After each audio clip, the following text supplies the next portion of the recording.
Pinkertons Ghosts is a horror anthology podcast by Superversive Radio, with no affiliation with any detective agency, person, real or imagined, or the dark forces of Outre-Terre. It is not intended for children. The Burroughs. You know him. Commercials pop up all the time in between 24-hour marathons of NCIS or whatever. That big retirement community in Florida where all the boomers moved when they turned 65. Every commercial makes it sound like a big party. Well, that's the next job. I gotta rescue a guy from the Burroughs. Apparently something weird is going on there. I wasn't really convinced. But Control's recording was clear. The statistics showed that people were dying there at a higher rate than normal, even for their age. And the people were different after they went there than before. So I was tasked to rescue someone. Look, it sounds implausible, but when Control points to the fire, you get there with the fire truck, whether you see smoke or not. That's Control's job. Mine is to go where she sends me. Well, she's good enough to hand me the death statistics. There have been third world prison of work camps with lower rates of client turnover. Control had warned me that there might be magic or mind control involved, and with no ring of dispel on me, I took a quick detour to check in with Jim. You'd think with all of the weird wizard crap he has lying around, you'd get a little more organized. Nope. The house is a dump, even though we had just bought it. Jim rummaged around the back closet, muttering under his breath about not wanting to deal with any curses, before pulling out a vaguely ratty-looking plaid golf cap sporting a rip-off Nike logo, and tossing it in my direction. I turned it over dubiously. And this is... Jim straightened up. Anti-mind control hat. I waited for him to elaborate. He didn't. And how does it work? No clue, said Jim. The redhead was more cheerful than usual. I think he found the whole thing amusing. Got after bartering with a brownie in a San Diego thrift store. That's all he told me. How do you know it works? Oh, he wasn't allowed to lie. Will it kill me? Jim shrugged. I can confirm there are no curses on it anyway, and it'll definitely prevent mind control. Just give it back when you're done, will you? May come in handy for me one day. You never know. That settled that. So off I went to the Burroughs, with a mysterious anti-mind control hat that looked suspiciously like a used golf cap as my only weapon. Well, not my only weapon. God bless America and the Second Amendment. My gun was kept hidden on a strap under my pants leg. I was searching for a guy named Doug Fairbanks. Yep. When the client, his 40-ish-year-old son, the guy who had hired me to get him out of there, told me his name, I laughed. No kidding, Doug Fairbanks. Ever been to Baghdad? He didn't get the joke. I never brought it up again. So I was off to the Burroughs to find Doug Fairbanks, a bald, 65-year-old white male with gray hair and glasses, mildly overweight. He had moved to the Burroughs a year ago, but according to his son, been acting strange ever since. He got really into pickleball, said Jerry when I pressed him for details. I stopped taking my notes and looked at him. Pickleball. That game that's like tennis for old people? Jerry looked back at me grimly. That's the one. But you don't understand. My father has never played a sport in his life. It's not like him. I nearly went out on a limb and asked him if he had considered that his dad was just enjoying life in boomer paradise. But I didn't. Control had already warned me that he was used to not being believed, and she had believed him. Me questioning what he thought would just upset him. In situations like this, best to take the client at face value and trust Control. So, that's why I was traveling into sunny South Florida. I was close enough for a Disney trip when I was done if I had enough cash to burn, which I didn't. When I saw the big cheerful sign scream at me, "You are now entering the Burroughs. Enjoy your story," I quickly threw on the anti-mind control hat. Magic needs to be defined. The boundaries have to be clear. If there was going to be some sort of spell affecting people, it would need to happen here, at the boundary to the complex. I waited to see if anything changed. At least my head didn't explode. Jim had said no curses, but it's hard to be 100% certain with his gizmos. I half expected to just fall unconscious. Can't mind control the brain dead. Was anything weird? Off? I couldn't really tell. Or not at first. I first noticed something strange when I realized I was no longer driving the car, except that I was. I was clearly doing it. I could see that I was. I could feel it. But I wasn't controlling it. Normally this would have been frightening, but I felt strangely calm. Incredibly calm. In fact, I felt almost no emotions at all. My mind was clear, logical. There was no panic, just a sort of intellectual curiosity about solving this puzzle. Well, I thought, what a strange predicament. Is this the hat or some sort of spell on the town? My body spoke, but I also heard it in my mind simultaneously, like a mind conversation. The car swerved as I felt myself jump in shock. Geez, you scared the crap out of me. And who are you? I asked. I should be asking you that. I'm Sean. Who are you? Interesting. We share memories. We were driving over to the main building. A sign promised 32 courts with expansions planned yearly. Apparently Doug was there by 12 p.m. on the dot every day. I work things out rationally. So, you have control of the body? Look, pal, I don't know who you are, but I'm getting worried here. I didn't feel anything. Worrying is pointless. There must be an explanation. I think it's the hat. Our mind has been split to prevent mind control. That's crazy. But I knew, with dispassionate logic, with cold, clear reasoning, that it was not crazy. It was the truth. It was logical. Don't be ridiculous. You are Sean. I am Sean. Clearly, I am going to be needed if some sort of spell sets in and affects you. It's the hat doing this. Just stick to the plan and stay sharp. I'll be here to help. We parked and walked into the building. There were tennis courts, basketball courts, a room for indoor soccer, and even one for geezers trying their hand at flag football. But these all rated a room each, and most of them, I noticed as I passed by down the hallway, were empty. By far, the most popular game in the facility was Pickleball. Room after room after room, the geezers were lined up playing it.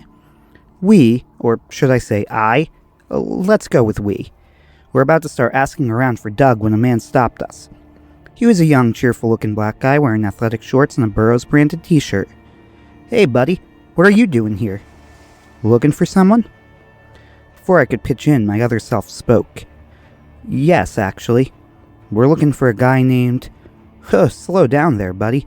Before you do anything, you need to sign into the visitor's form. His eyes lingered on my eye patch. He whistled. Nasty-looking injury you got there. Is it permanent? Be concise. Don't give away unnecessary information, I told the other me, but he ignored me. Nasty, isn't it? I work as a private detective. Got in a grappling match with a lunatic while I was on a case. The employee whistled. That sure is something. Say, how old are you? Can't be too far off of retirement yourself, right? I mean, for your profession. He's sidetracking you. Ignore him. Focus on Doug. The other me wasn't hearing it. He had swallowed the whole act, hook, line, and sinker. About a decade off, but isn't there a 65 and older age limit? Oh, we make exceptions for law enforcement since they tend to retire earlier. You're private, but considering your circumstances, I'm sure we can make an exception. Don't get distracted. Find Doug. The other me didn't speak out loud, but responded mentally. Doug, Doug, Doug. Have you seen this place? Come on, it's great. We're in no rush. Doug is going to be fine. We followed the employee, who cheerfully identified himself as Steve, to the front of a complex and towards the side office. As we walked, I still couldn't control the body physically, but I tried to take in everything going on around me, and I noticed something weird. It was in our peripheral vision. The other me didn't even see it. Somebody on the basketball court, which had been transformed into a pickleball court, collapsed. I tried to draw attention to the other me. "Kay, did you see that?" but my other voice didn't even speak up. See what? Look, we'll find Doug whenever. I'm sure he's fine. I want to get on the waiting list here while we have the chance. I responded coldly. People are collapsing, you fool. At least look. Pay attention. Buzz off, the other me said. And other more colorful things not worth repeating here. I did the only thing I could, and the thing I was best at. I analyzed the situation, and I tried to pay attention via peripheral vision to what was happening on the sides. It just got stranger and stranger the more I looked. People collapsing constantly in the rooms. I passed by a room and an old woman swung, missed, and fell over, never to move again. I could almost feel the soul leaving her body. Man and woman brought out on stretchers from a pool, still dripping from water pickleball. I could swear I saw a skeleton on the wall, half in the hedges, but my head never turned to take a closer look and I couldn't be sure. Death surrounded us. It was everywhere, and not just because these people were old. They weren't just old. They were being taken by something. Would anybody be surprised if Santa was somehow involved here? Was Morgana or Mordred harvesting the last few dregs of age no one would notice? Alien biopods, said my body pilot. I needed to figure out some way to get control of our body from the fool currently controlling it, but it seemed impossible. It was like there was a wall in my head and there was no crack, no hole I could slip through. Should I try to convince him to take off the hat? No. Clearly the mind control wasn't affecting me because of the wall. I needed to think of something fast. Steve was walking me to an office to sign some sort of agreement, and I knew better than to sign anything when magic was involved. Black oaths can't always be broken by sacraments and prayer, especially when they're made through trickery, but they still make things awfully annoying before they're handled, and who knows what the immediate effects would be. What was the coldest, hardest, most logical thing for me to do? I needed to force my way in. I desperately started hammering at the barrier in my mind. It really did feel almost like I was slamming up against a brick wall. It wasn't entirely mental, but it felt... I don't know how it felt. It seemed to feel like I was throwing myself into a wall again and again. The other me stopped walking and clutched his head. Steve didn't notice at first and turned around, concerned. Everything okay? Fine, just a splitting headache, the other me said out loud. Mentally, he said, cut it out. I'll get back to the mission when I'm done here. I'll cut it out if you do one thing for me. Try and see what I've seen.